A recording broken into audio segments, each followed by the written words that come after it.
Hello everyone, hope we're all good. Big shout out to KRCT Couriers and Transport Limited, and a big thank you to everyone who likes, shares, comments and subscribes to the All or Nothing podcast with myself, Billy Moore. Now, I've had a look at the demographics. Now, my audience are probably about this similar age to myself, right? So they can identify with the stories about growing up and what it was like. And some of them a little bit younger, some maybe a little bit older. You know you're old when you can remember wearing a nice Shot JR t-shirt and a $6 million man top. The Bionic Man, remember him? Wow. Used to run in slow motion. So that was what it was like, my childhood, them kind of memories. There was also a lot of hardship, struggles. We never had nothing. Literally, we were skint. My mum was living hand to mouth. She was taking any job that was on offer. My dad, he never knew any better. All he ever did was drink. He was very violent. He'd smash the house up. He'd expect his dinner to be ready, on a certain time. We'd all be sitting in the front room, watching fucking grandstand all day. While he'd turn the telly over with his toes, because we never had a remote control. We were frightened. I was the oldest out of 6. I could paint, a sad picture of a sad childhood. And I always think to myself, is that what contributed to my addiction? Believe it did, because some people, I heard some stuff, I was born an addict. Well, was you? How do you know? Because I couldn't let go of the tit. Well, how do you know? Because my mum told me, I've got an addictive personality. I picked up to escape the harsh reality I lived in. No one forced me. I was curious. I had to go over a spliff. I liked it. I took a whitey, but I liked it because it felt different. Then he had a drink. He opened another door for me. Magic mushrooms, my drugology snowballed pretty quick into class A's. At the age of 15, I'm taking methadone off our other. Yeah. Then I'm on the gear. Crack wasn't on the scene until I was about, 17, 18. Go down the south end to Granby Street. We'd score off this girl who'd be shaving up these stones, and I didn't know what it was. She said, it's new, it's on the scene. Had to go, probably smoked it wrong, didn't know how to do it. Wasn't really my cup of tea, until someone showed me, and that was it. It stripped me and cleaned me out. I was running on empty in no time. So yeah, I just reflect on my life and my journey and think, I've wasted so many years in prison. On the white peas at the window. Listening to kids sing 10 cheesy bellends in Italy. The Manx against the Scousers, the Gooch, the Pepper Hill. There was firms back then. The Scousers stuck together. Now it's like everyone's out for each other. You look around the streets now, they're all standing on corners, clad in black clothing, smoking poly, talking out the side of their mouth. They're no different from when I was.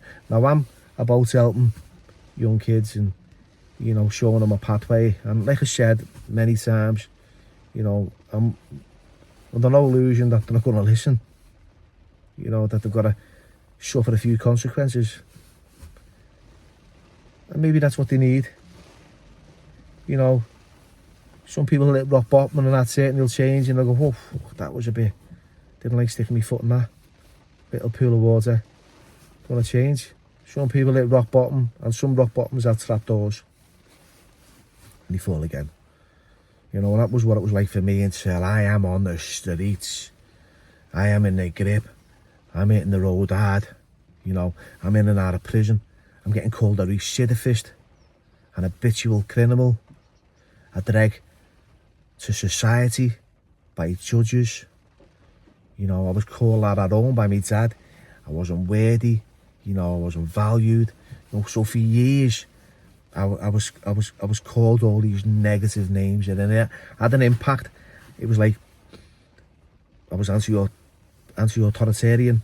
You know, it was always against them. You know, I had a blame thrower. I pulled it out and blamed everyone for the way I was.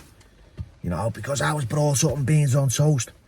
You know, I had to, you know, my mum had to shop in second-hand shops because of, you know, she was skint.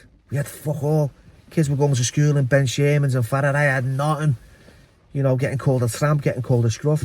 So yeah, it is difficult when you're growing up and you're getting called horrible names, and it does have an impact. And they say, don't sticks and stones will break your bones, but names will never hurt you. Fuck off. They hurt deep. They scarred me. They really, you know, they were painful. Yeah, so what I do today is I try and give, you know, these youngsters a little bit of hope, a little bit of guidance, show them that there's a different pathway. I hope that they listen. I hope that something resonates. Because addiction, you know, can manifest itself in a lot of other things these days, cat, you know, spice. You know, back in my day, it was heroin and crack. Not too sure if it's quite popular with the youngsters today. You know, they're all on the legalised, aren't they? Whatever they are, the fucking balloons, the lot.